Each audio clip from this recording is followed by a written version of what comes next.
Assalamualaikum warahmatullahi wabarakatuh. Perkenalkan,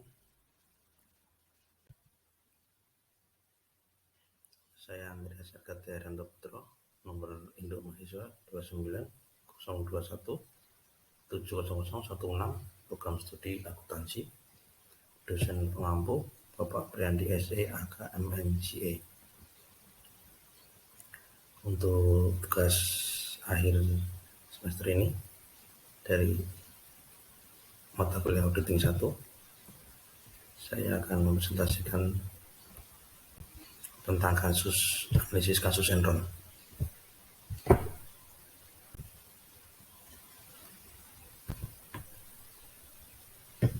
Enron dan KAP Arthur Andersen.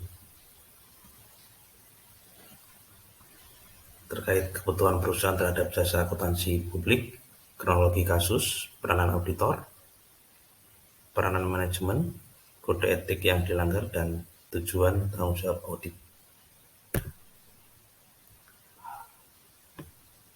Untuk kebutuhan alasan pihak manajemen perusahaan akan jasa akuntan publik.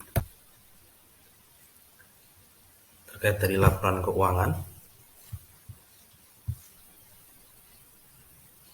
pemangku kepentingan atau sebagai pertimbangan investasi, manajemen pertanggungjawaban kepada pemilik.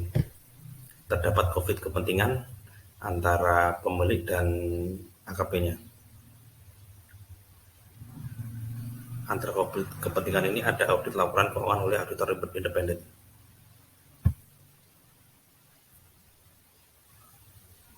Laporan keuangan ini perlu dilakukan audit karena informasi dalam laporan keuangan memiliki konsekuensi ekonomis yang substansial dalam pengambilan keputusan.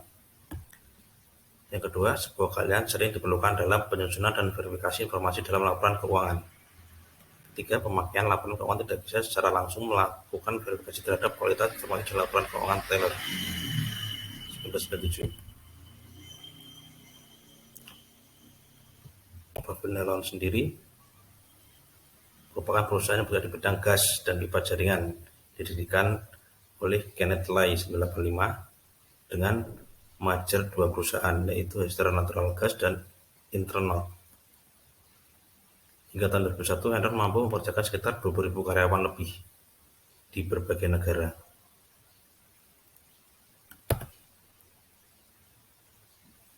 KAP Arthur Andersen. Kesuksesan Enron tidak lepas dari jasa KAP Arthur Andersen itu sendiri.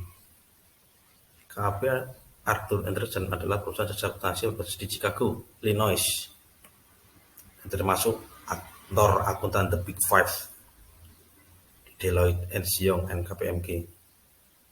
Bahkan Enron sendiri membayar KAP Arthur sampai $5 juta untuk biaya auditnya saja sendiri.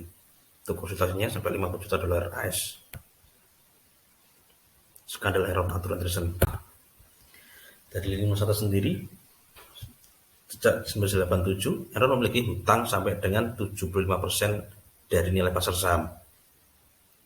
Dan di tahun 1989, merekrut Jeff Skilling sebagai Kepala Departemen Keuangan Enron. Di tahun 1990, Skilling merekrut Andre Weston sebagai ahli keuangan staf mantan KAP. Di tahun 2000, Enron mengumumkan perusahaannya berhasil memperoleh pendapatan lebih dari $1 miliar AS. Dan di tahun 2001, Enron mendaftar keberangkutannya di pengadilan dan mencatat lebih dari 50.000 pegawai.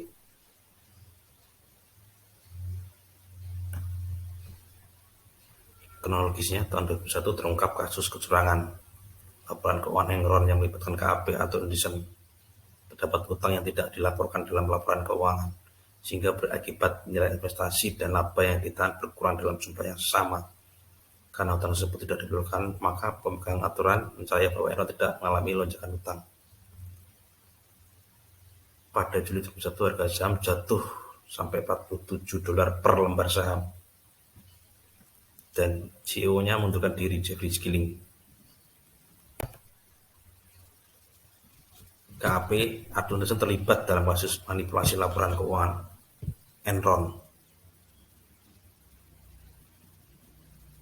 yang disebut Special Purpose Entities tanggal 13 Oktober itu Enron mengumumkan mengambil alih hutang dan aset entitas khusus lebih dari 544 juta dolar US dolar yang awalnya adalah laba. Tanggal 2 Desember Enron mendaftarkan hutangnya dan mencatat lebih dari 60 pegawai. Peran KAP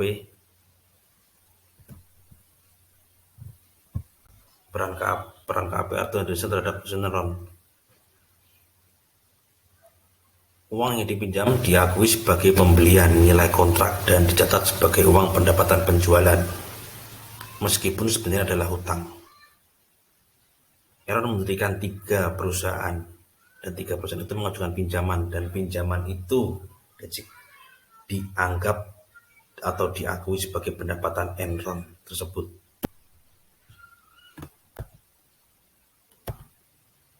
Peran manajemen perusahaan turut mendukung praktik akuntansi tidak sehat dalam perusahaan ini.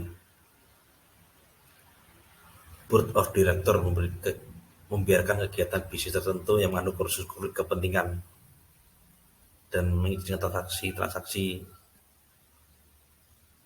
yang praktek akuntansi dan bisnis tidak sehat sebelum hal tersebut terungkap pada publik.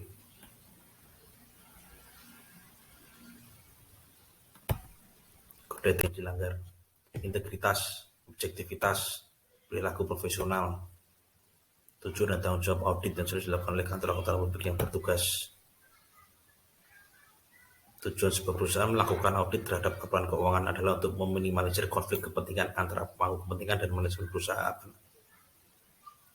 Menurut PSA 02 SA 110 menyatakan bahwa tujuan audit umum atas laporan keuangan oleh auditor independen adalah untuk menyatakan pendapat atas kewajaran dalam semua hal yang material, posisi keuangan, hasil usaha, dan arus kas yang sesuai dengan prinsip akuntansi yang berlaku umum. Dalam kasus Enron yang melibatkan KAP Arthur Andersen, seharusnya KAP bersikap independen dan profesional dalam menjalankan tugasnya dan menganalisis laporan keuangan. Karena opini mereka yang memberikan atas kewajaran sebuah laporan keuangan menjadi bahan penilaian oleh pemangku kepentingan dan dalam mengambil sebuah keputusan investasi. Terima kasih.